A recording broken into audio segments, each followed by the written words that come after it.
Before we begin, take a second and subscribe to the Stoic Guidance. Not because you are told to, but because what you are about to hear may quietly change the way you experience anger, frustration, and emotional pain for the rest of your life.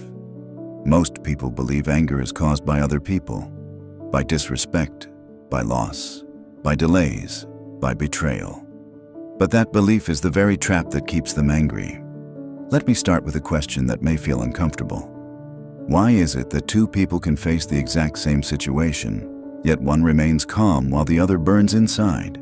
Same words spoken, same event, same pressure, yet completely different reactions.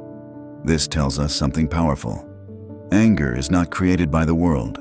It is created by the meaning we attach to the world. And Stoicism begins exactly here. Today, I will give you a single phrase, not a motivational quote, not something to repeat mindlessly. A phrase designed to reprogram how your mind responds to life itself. If you understand it deeply, you won't need to suppress anger. You won't need to control emotions. They simply won't rise the same way again. But first, a story. A Roman general once lost everything overnight. His position, his influence, his reputation. Enemies spread lies. Friends went silent. The crowd turned against him. Anyone else would have exploded with rage. But when asked how he remained calm, he said something that shocked everyone. "I was never promised a smooth world." That sentence alone protected his peace. Because anger is born from one hidden assumption, the assumption that life owes you fairness. Stoics understood something most people never realize. The moment you expect the world to behave according to your desires, you hand your peace over to forces you cannot control. Traffic, people, money, health, timing. None of it belongs to you. Yet every time you say, "This shouldn't be happening," you ignite anger. So here's the foundation before the phrase itself. You do not suffer because things happen. You suffer because you argue with reality. And reality always wins. Now let's talk about the phrase, reworded, refined, and stripped of anything weak or overused. The phrase is, "This is outside my command, but my response is not." Read that again slowly. This is outside my command, but my response is not. This is not resignation. This is not passivity. This is power. Most people waste energy fighting what cannot be changed. Stoicism teaches you to redirect that energy inward, where real control exists. Here is where anger collapses. When someone insults you, what actually hurts? The sound waves or the judgment you attach to them. When plans fail, what causes frustration? The event itself, or the expectation that life should follow your script? Stoics train themselves to pause between stimulus and response.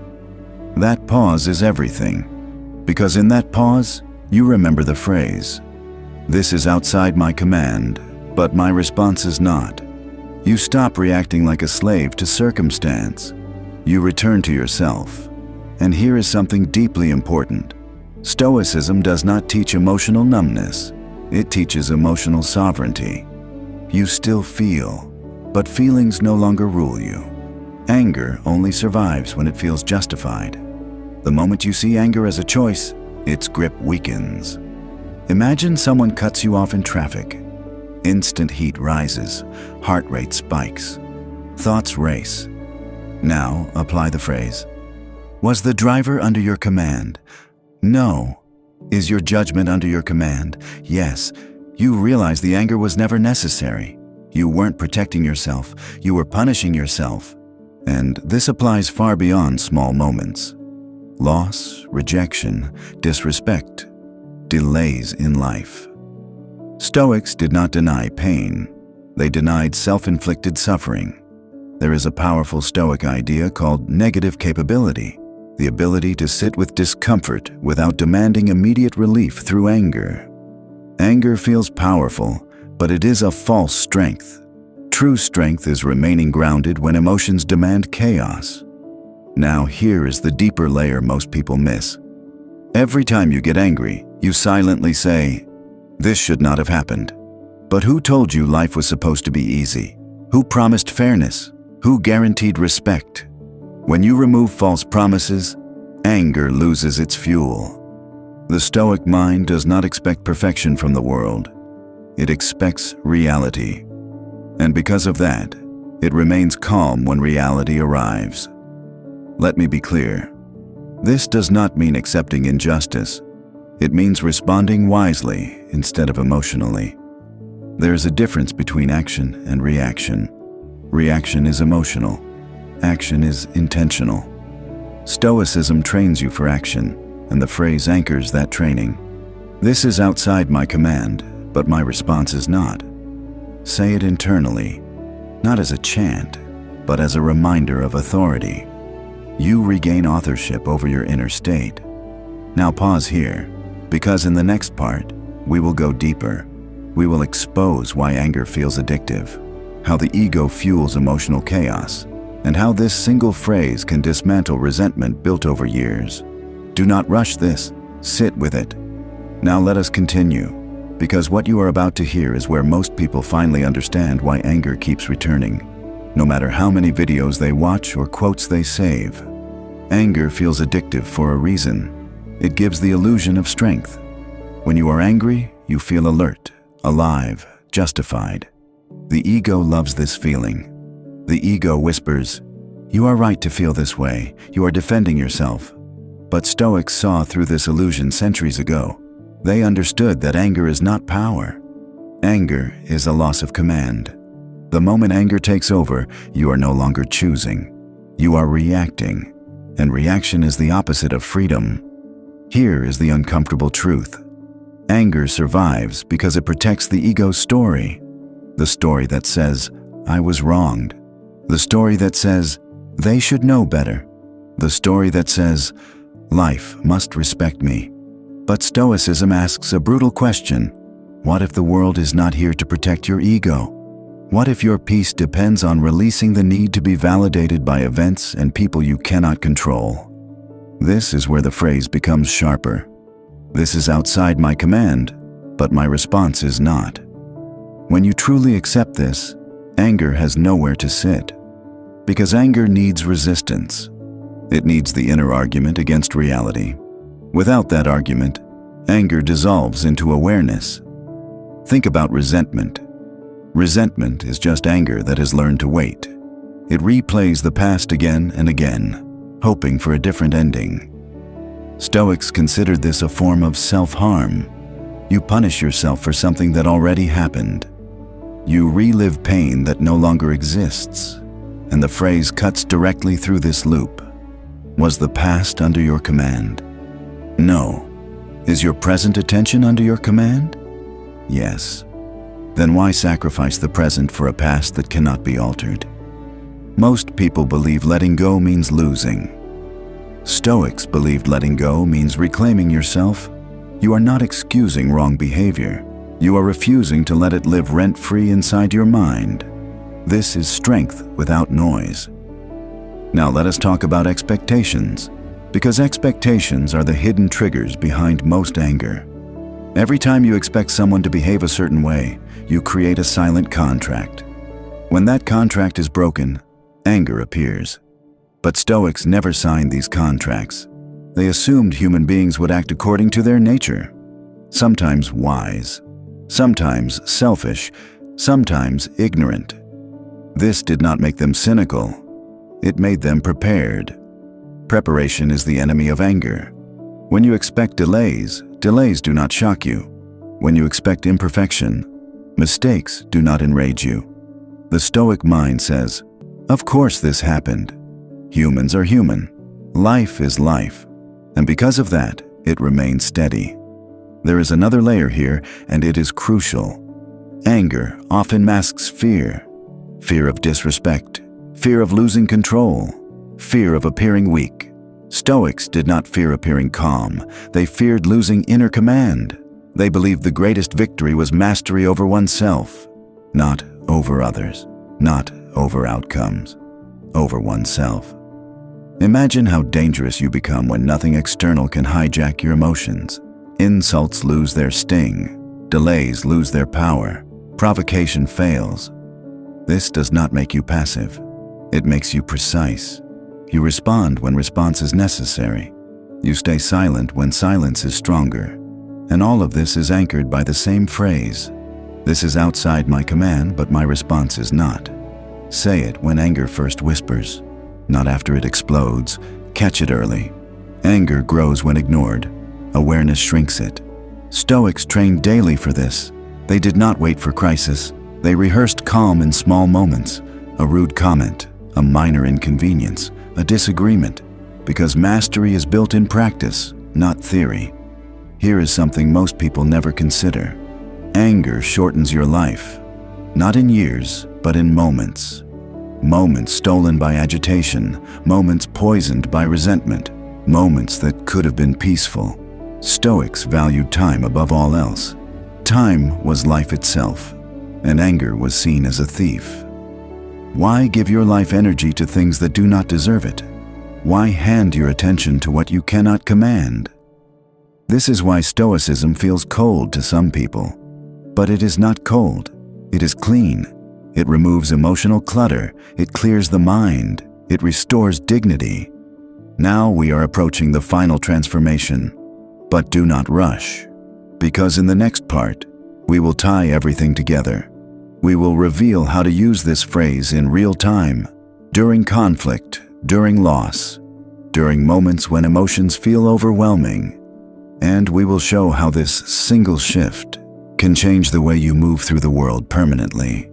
Stay here. Absorb this. Now everything comes together, and this is where Stoicism stops being an idea you listen to and becomes a way you exist in the world. Up until now, you may have understood the phrase intellectually, but this final part is about letting it sink into your bones. This is outside my command, but my response is not. This sentence is not meant to be remembered after anger has already damaged your peace. It is meant to stand like a gatekeeper at the entrance of your mind. In real life, anger does not arrive politely. It comes suddenly, in a tone that feels disrespectful, in a delay that feels unfair, in silence that feels like rejection. And if you are not ready, it takes control before you even realize what happened. This is why awareness is everything. The Stoic does not wait for emotions to calm down. The Stoic notices the very first signal, the tightening in the chest, the heat behind the eyes, the urge to react, to defend, to explain, to prove. That is the moment where most people lose themselves. But this is also the moment where you can reclaim yourself. You do not argue with the emotion. You do not suppress it. You simply remind yourself of command. You remember that nothing outside of you has the authority to decide your inner state. Not words, not outcomes, not people, not circumstances. Only you. When this understanding becomes natural, something profound changes. You stop feeling attacked by life. You stop interpreting everything as personal. Conflict becomes information, not a threat. Loss becomes reality, not injustice. Disappointment becomes part of the human experience, not a verdict against you. This does not make you cold. It makes you clear. And clarity is a rare form of strength. Stoicism never promised comfort. It promised freedom. Freedom from being dragged around by emotions you did not choose. Freedom from giving strangers control over your peace. Freedom from replaying moments that no longer exist. Most anger lives in the past or the imagined future. The Stoic lives in the present. Not because the present is always pleasant, but because it is the only place where control exists. When you anchor yourself here, anger loses its grip. You begin to see how much energy was wasted on resistance. Resisting what already happened. Resisting what cannot be changed. Resisting people for being who they are. Stoicism teaches acceptance, but not weakness. Acceptance of reality is the starting point of intelligent action. When you accept what is, you can respond wisely. When you deny what is, you react emotionally. This is the difference between power and chaos. Over time, your reactions soften, not because you care less, but because you understand more. You stop needing to win every argument. You stop needing to be right in every situation. You stop needing validation from people who cannot give it. This is not surrender. This is self-respect. The Stoics believed the highest form of dignity was self-mastery. A person who cannot control their anger is easy to control. Provocation becomes a tool against them, but a calm person cannot be manipulated. Insults slide off. Pressure loses its force. Urgency fades. You begin to move at your own pace, guided by reason rather than impulse. This calm does not make you passive. In fact, it makes you more effective. When you speak, your words carry weight. When you act, your actions are deliberate. When you remain silent, your silence is intentional. People sense this. They may not understand it, but they feel it. There is something unsettling about someone who cannot be shaken. Someone who does not react the way they are expected to. Someone who remains steady when chaos invites participation. This steadiness is built daily. In small moments, minor inconveniences, subtle frustrations, a missed opportunity, a careless comment. These are your training grounds. Stoicism is practiced, not preached. Each time you choose response over reaction, you strengthen the part of you that governs reason. Each time you let anger pass without feeding it, you weaken its habit. Slowly, quietly, your inner world changes. You notice fewer emotional storms, less mental noise, more space, more control. You realize that peace is not something you chase. It is something you allow by removing what disturbs it. And most disturbances come from false expectations. Expecting people to always understand you. Expecting life to be fair. Expecting outcomes to match effort. Stoicism removes these expectations, not to make you hopeless, but to make you resilient. When you no longer demand guarantees, you stop feeling betrayed by reality. You become adaptable, grounded, present. Anger no longer feels necessary, because it no longer serves a purpose. You see it for what it is, a signal, not a command, a sensation, not an order. And when anger does appear, you meet it with awareness, not obedience. You acknowledge it, then return to command. This is what it means to be inwardly free, not untouched by emotion, but unruled by it. In time, you stop identifying yourself as an angry person or a calm person. You simply become someone who chooses wisely, someone who understands that inner peace is a responsibility, not a coincidence.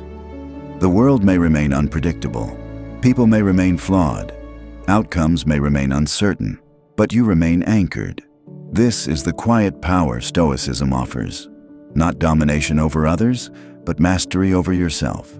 And once you experience that mastery, once you feel what it is like to move through life without constant inner resistance, anger loses its attraction. It no longer feels strong. It feels unnecessary. And in that realization, something settles inside you. A calm that does not depend on silence. A strength that does not need to shout.